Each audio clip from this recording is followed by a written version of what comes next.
Before we start, I will just introduce myself just briefly. I'm a professor at the University of West Georgia, and also I'm working as a volleyball agent in Korea. So anyone knows good players, yeah, we can share some ideas or information, or I can share the commission. I'm just kidding. Okay? So we can, after presentation, we can talk about the volleyball stuff. All right. So today I'm going to talk about the why sports fans play daily fantasy sports. So in this study, we try to examine some psychological factors of the participants, like the motivation and constraints, and also we try to examine how those kind of psychological factors influence their attitude. Yeah. That is the main topic and main purpose of this study.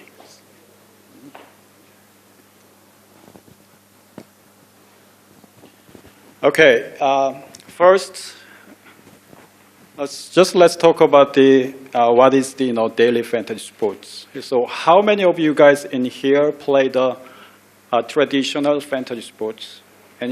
Anyone? Okay, only 2, 3. Okay. How about the daily fantasy sports? Nobody play? Oh, yeah, right. Okay. So, traditional online fantasy sports, that is, you guys become the team owners and pick up the players and compete with the other teams based on the actual performance of the players in real-world sporting events. So like, for example, soccer, baseball, basketball. So you can just pick players, you can pick the Messi, or you can play the Ronaldo, who is my wife's favorite player, sexy guy, right? So you can pick the players and compete with the other teams, yeah. So that is the traditional online fantasy sports. But daily fantasy sports is just daily basis. Every day you pick the players, then compete with other teams. And sometimes you can bet, just some monies, like the $1 or $2 or $10, and compete with like 500 people, 1,000 people, something like that. But sometimes, you can just play with a free play, something like that. So that is the daily fantasy sports, DFS, okay? So DFS industry is, growing so fast in US and Canada. So there are the industry leaders, like the FanDuel.com and DraftKings.com. So FanDuel.com is based on the New York City, and also DraftKings, based on the Boston. And some other, smaller DFS service from the fantasy Aces and also Yahoo Sports, like that. But the good thing about this kind of the traditional online fantasy sports and also DFS is what? They improve the television viewership, and also they improve the engagement with the sports, because sports fans just keep tracking the records, and also they analyze the data, and also try to buy some more stuff from the like sports product. So more engagement, or more involvement with the sports. So I think that's the good thing about the daily fantasy sports.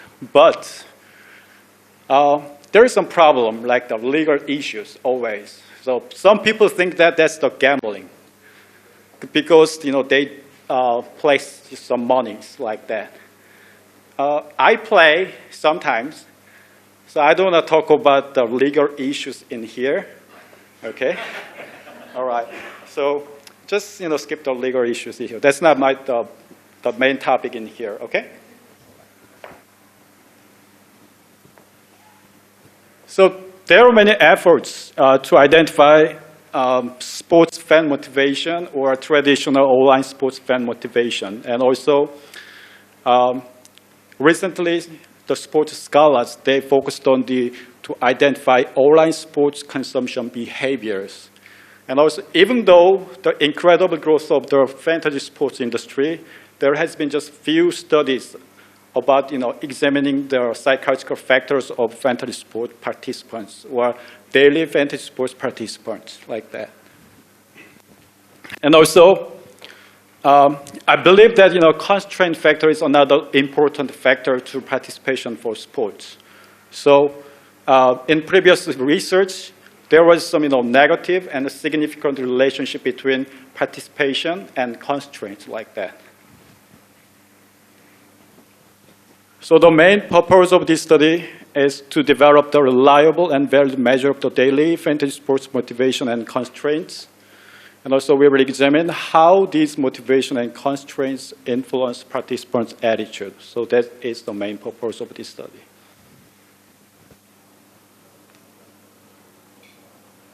So let's briefly talk about this previous study about the sports fan motivation and also uses and gratification theory. So both sports fan motivation scale and uses and gratification theory will be used as some conceptual framework for these studies. And also the constraint theory also will be used as a conceptual framework for the constraint constructs like that. These are some previous research about sports fan motivation scale, like the 1995, Dr. Wan, he developed sports fan motivation scale, 8 different factors. And also 1999 and 2001 and 2003, you can see some different motivation scale for the sports fans like that.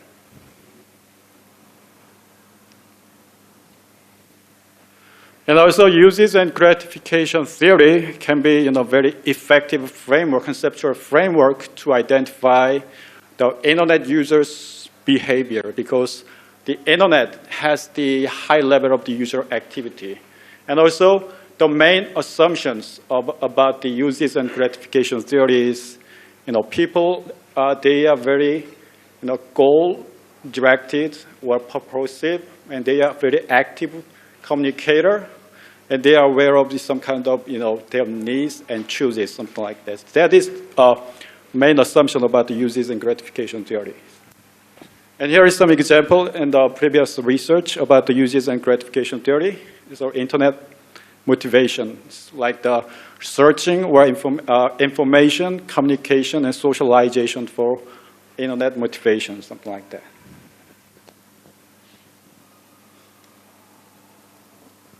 So in this study, we propose 7 different motivation based on the both sports fan motivation scale and the uses and gratification theories. So here is 7 different motivation for the daily fantasy sports participants. Like economics, they gain the monies, and also entertainment. We can say daily fantasy sports is always fun, right? And escape or achievement. If you win, probably you feel some kind of achievement, right? And get some information or get some knowledge or fantasy. Think about it, you become the owner of the certain teams. You have the Kobe Bryant or LeBron James. What a fantasy, right?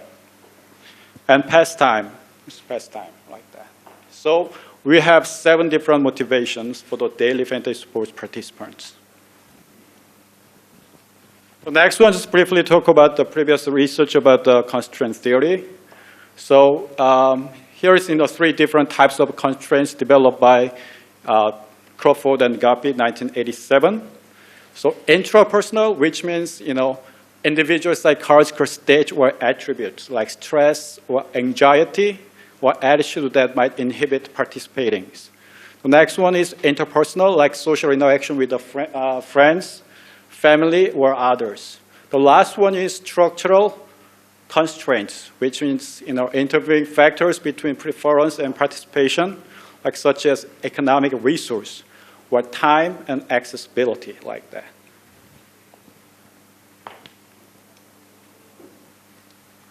So based on the constraint theory, we have 5 different constraints for the daily fantasy sports participants. Times or accessibility.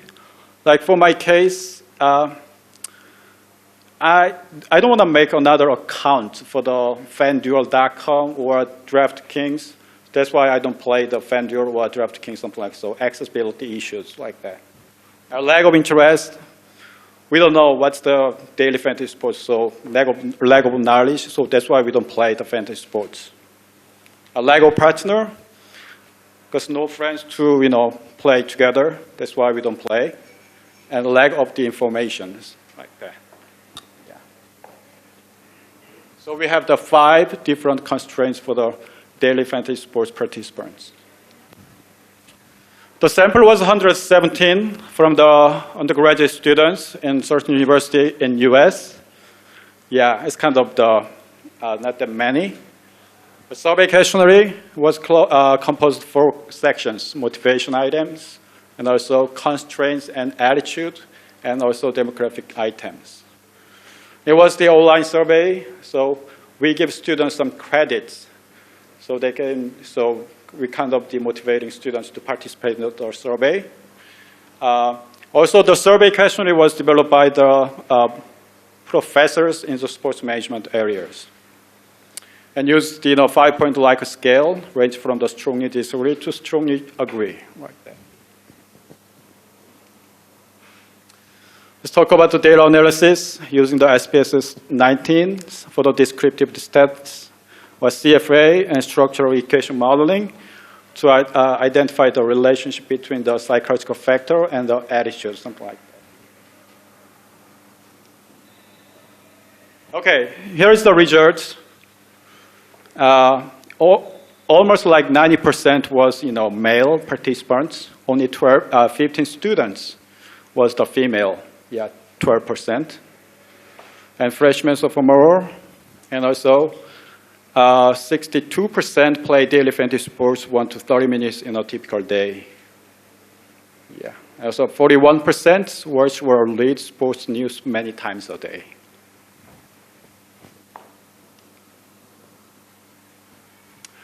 To check the reliability for the scale, we used Chromebox Alpha, and it was the range from 0.74 to 0.86 for the motivation factors, and also 0.74 to 0.92 for constraint factors.